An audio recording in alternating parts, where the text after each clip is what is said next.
신명기 28장 1절에서 14절까지 우리 한 목소리로 함께 봉독하겠습니다. 내가 내 하나님 여호와의 말씀을 삼가 듣고 내가 오늘 내게 명하는 그의 모든 명령을 지켜 행하면 내 하나님 여호와께서 너를 세계 모든 민족 위에 뛰어나게 하실 것이라.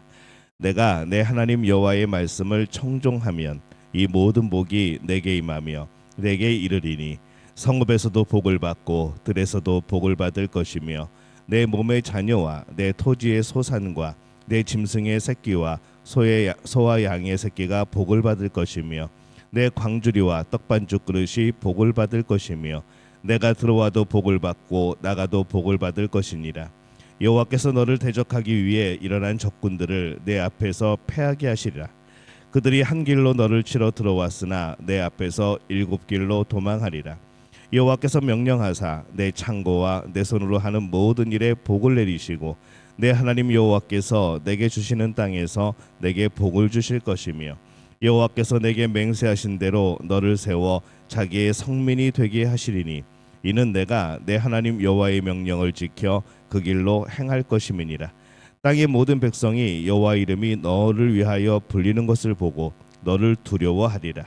여호와께서 내게 주리라고 내 조상들에게 맹세하신 땅에서 내게 복을 주사 내 몸의 소생과 가축의 새끼와 토지의 소산을 많게 하시며 여호와께서 너를 위하여 하늘의 아름다운 보고를 여시사 내 땅의 때를 따라 비를 내리시고 내 손으로 하는 모든 일에 복을 주시리니 내가 많은 민족에게 꾸어줄지라도 너는 꾸지 아니할 것이요 여호와께서 너를 머리가 되고 꼬리가 되지 않게 하시며 위에만 있고 아래에 있지 않게 하시리니 오직 너는 내가 오늘 내게 명령하는 내 하나님 여호와의 명령을 듣고 지켜 행하며 내가 오늘 너희에게 명령하는 그 말씀을 떠나 좌로나 우로나 치우치지 아니하고 다른 신을 따라 섬기지 아니하면 이와 같으리라. 아멘. 할렐루야. 하나님의 은혜가 오늘 새벽에 하루의 첫 시간을 주 앞에 드리는 우리 믿음의 가족들에게 함께 하시기를 예수님의 이름으로 축원합니다. 오늘 말씀은 이 신명기에 있는 이 모세의 세 번째 설교의 시작 부분이 되어집니다. 모세는 그의 세 번째 설교를 하나님께서 주시는 복으로 시작을 합니다. 그래서 오늘 1절과 2절의 말씀, 내가 내 하나님 여호와의 말씀을 삼가 듣고 내가 오늘 내게 명령하는 그의 모든 명령을 지켜 행하면 내 하나님 여호와께서 너를 세계 모든 민족 위에 뛰어나게 하실 것이라. 내가 내 하나님 여호와의 말씀을 청종하면 이 모든 복이 내게 이르리니 임하여 내게 이르리니 이렇게 말씀을 합니다. 이 하나님께서 이스라엘에게 복을 주시겠다라고 말씀을 하죠. 하나님은 만물의 창조주이십니다. 그래서 세상에서 이 복을 줄 수 있는 분은 오직 하나님 한 분밖에 없습니다. 하나님이 아닌 다른 것이 주는 복은 그래서 일시적인 것일 수밖에 없는 것이죠. 우리는 누군가에게 무엇을 줄 수도 있습니다. 그러나 그것은 지극히 제한적입니다.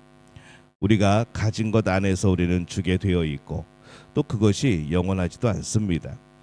오직 모든 것을 가지신 하나님만이 복의 근원이 되시고 또 복을 주시는 분이신 것이죠. 그래서 하나님이 아닌 다른 것이 주는 복은 제한적이라는 것을 늘 기억해야 합니다. 그래서 그것은 진정한 복이 되지 않습니다.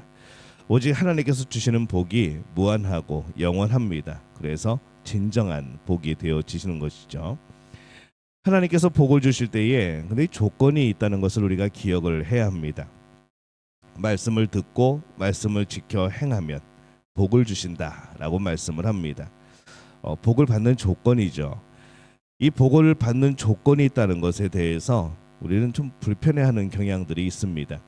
뭔가를 하기 위해서 무슨 조건이 필요한다는 것에 대해서 이 마음이 불편한 것과 마찬가지죠.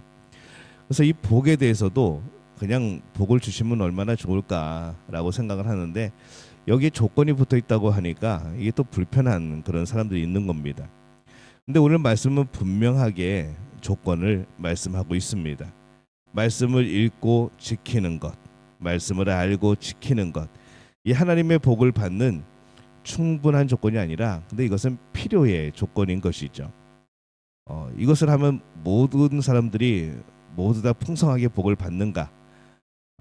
그 복을 무조건 주셔야 되는 게 아니라 복을 받는 기본적인 우리의 준비된 것입니다. 우리는 말씀을 듣고 지킨다 하여서 복을 받을 자격이 되는 것은 아닙니다. 하지만은 복을 받을 조건에 이제 하나가 되어지고 그 시작이 되어지는 것이죠. 우리가 하나님의 복을 받는 유일한 조건이 있다면 그것은 하나님의 은혜입니다. 왜냐하면 우리가 말씀을 읽고 지킨다는 것, 이게 때로는 우리의 공로가 되어질 수도 있습니다. 내가 말씀을 듣고 지켰더니 하나님은 당연하게 나에게 복을 주셔야 한다라가 되어질 수 있는 것이죠. 근데 하나님이 주시는 복은 은혜입니다. 우리가 자격이 없지만 하나님께서 주시는 것이죠. 그래서 그 주권이 하나님께 있다는 것을 늘 기억을 해야 합니다. 복은 맡겨놓은 것을 우리가 빼앗는 것이, 다시 돌려받거나 빼앗는 것이 아니라 하나님의 사랑하심과 은혜로 주시는 겁니다. 그래서 하나님은 우리의 순종을 보시고 은혜를 베푸시는 거죠. 그게 복인 겁니다. 그러기에 말씀을 듣고 순종하지 않는다면 이 복을 받을 수 없는 것 또한 분명한 것이 되어집니다. 그래서 내가 하나님께 맡겨놓은 복을 당연히 받아야 된다고, 돌려받아야 된다고 생각할 때에는 이 조건이 있다는 것에 대해서 마음이 불편해지는 겁니다. 사람들이 복을 받기를 원합니다. 그런데 말씀을 듣고 지키는 것에 대해서는 도전하지 않고 굉장히 무관심한 경우들이 많죠. 그래서 하나님의 복이 임하지를 못합니다. 하나님의 복을 받기를 원하는 사람이 있다면 그는 결코 말씀을 듣기를 즐거워하고 지키기 위해서 힘을 다해야 하는 것이죠. 그가 만약 말씀을 듣지 않고 지키지 않으면서 이 하나님의 은혜를 간구한다면 그는 하나님의 복을 받는 그 은혜를 얻을 수가 없는 겁니다. 하나님의 은혜를 입어서 하나님의 복을 받는 유일한 길, 그것은 하나님을 마음과 뜻과 힘을 다하여 사랑하는 마음으로 말씀을 읽고 지키는 것입니다. 이것이 우리의 기본적인 조건이 되어지는 겁니다. 하나님이 그 백성에게 주시는 복에는 어떠한 것이 있는가? 우리가 생각할 수 있는 모든 것보다 더 풍성하고 뛰어난 모든 것이죠. 그가 하는 모든 일에 대해서 복을 받는다, 성경은 말씀을 합니다. 성읍에서 장사를 하든 들에서 농사를 짓던 그 모든 일이 성공적이도록 복을 주실 겁니다. 자녀가 많을 것이고 또 땅에 수확물이 많을 것이고 짐승도 많은 새끼를 낳을 것이고 집에는 풍성함이 있고 집에서 무엇을 하든 밖에서 무엇을 하든 그 모든 일에 하나님께서 복을 주셔서 또 흡족한 결과를 얻게 되어지는 것이죠. 이것을 통해 볼 때에 이 복은 어느 구체적인 한두 가지의 그런 것이 아닌 오늘 말씀처럼 참 우리 삶의 전반적인 그런 복이 되어집니다. 이 복의 내용은 내세적이거나 정신적인 것, 여기에만 제한된 것이 아니라는 것이죠. 하나님이 주시는 복은 우리의 삶의 현실에서도 전반적으로 주어지는 그런 복입니다. 하나님이 주시는 복은 믿는 사람이 이 땅을 살아가는 모든 관계에서도 분명하게 드러납니다. 그래서 7절 말씀에 보면은 여호와께서 너를 대적하기 위하여 일어난 적군들을 내 앞에서 패하게 하시리라. 그들이 한 길로 너를 치러 들어왔으나 내 앞에서 7길로 도망하리라. 이렇게 말씀을 합니다. 세상을 살아가면서 우리에게 적군이 없을 수가 없죠. 그렇게 적군이 있어서 그들이 이스라엘을 공격하였다가도 패하여서 돌아갈 것이다. 또 공격하려 올 때에는 일사불란하게 한 길로 오지만은 결국은 패하여서 7길, 7길이라는 것은 사방으로 흩어지는 것을 뜻합니다. 그렇게 도망가게 될 것이다 라고 말씀을 합니다. 게다가 10절에 보면은 땅의 모든 백성이 여호와의 이름이 너를 위하여 풀리는 것을 보고 너를 두려워하리라. 모든 백성이 이스라엘이 하나님의 소유된 거룩한 백성임을 알게 될 것이라는 것, 그게 세상으로서는 두려움이라는 것이죠. 13절에는 여호와께서 너를 머리가 되게 하고 꼬리가 되지 않게 하시며 위에만 있고 아래에 있지 않게 하시리니 오직 너는 내가 오늘 내게 명령하는 내 하나님 여호와의 명령을 듣고 지켜 행하며. 이스라엘 사람들 사이에서 뒤처진 자가 아니라 앞선 사람이 될 겁니다. 세상의 사회의 리더가 되어지는 것이죠. 하나님이 주시는 복은 오는 세상에서 예수님이 다시 오실 때 진정으로 완성이 될 겁니다. 그러나 그 복이 이 세상에서 이미 시작되고 있음을 우리는 또 볼 수 있는 겁니다.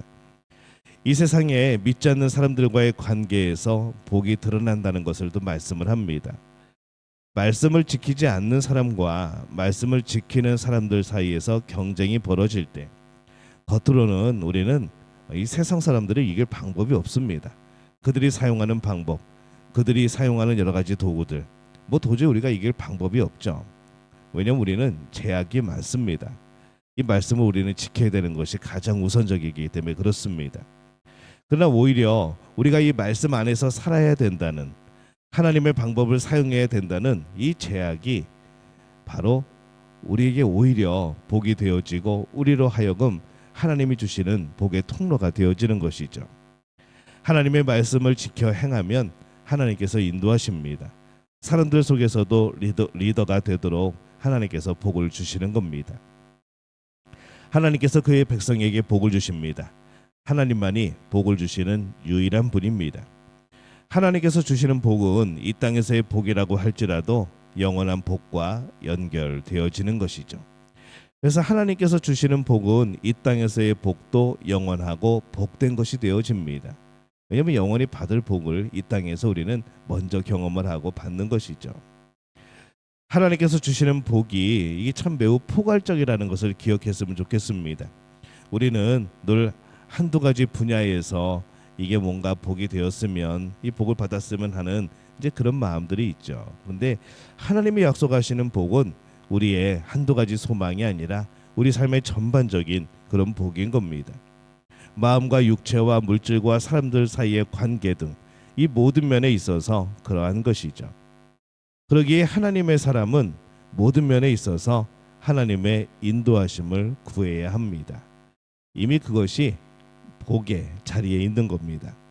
그럴 때에 가장 중요한 것은 말씀을 듣고 순종하는 겁니다. 이것이 바로 조건이라는 것을 기억해야 하죠. 말씀을 듣지 않고 순종할 수 없을 때 우리는 이 복에 대한 기대도 또 시들해지는 겁니다. 그러면 세상에 주는 복의 방법들을 찾게 되어지는 것이죠. 그러기에 말씀을 늘 읽고 우리 마음에 새기고 순종하려고 도전하는 거 이 참 필요한 겁니다. 세상에서의 일에서 성공하는 것도 우리는 오직 말씀을 읽고 순종하는 것에서 절대적으로 연결되어 있습니다. 정말 세상에서 우리가 교회뿐만 아니라 가정과 직장과 사업에서도 정말 복을 받기를 원하신다면 그것은 세상의 방법이 아니라 하나님의 방법을 사용하셔야 됩니다. 말씀 안에서 살아가며 또 그 말씀을 순종할 때 하나님은 우리의 가정과 직장과 사업에 모든 복을 더하여 주실 줄로 믿습니다. 하나님이 주시는 영원한 복, 그것을 이 땅에서부터 누리는 우리 믿음의 가족들이 되어지시기를 바랍니다. 우리가 하나님 나라에 들어가면은 수많은 우리에게 주어진 복들을 누리게 되어지겠지만 그것이 다가 아니라 이 땅에서부터 하나님이 약속하신 말씀 위에서 그 복을 누려가는 우리 믿음의 가족들이 되어지시기를 예수님의 이름으로 축원합니다.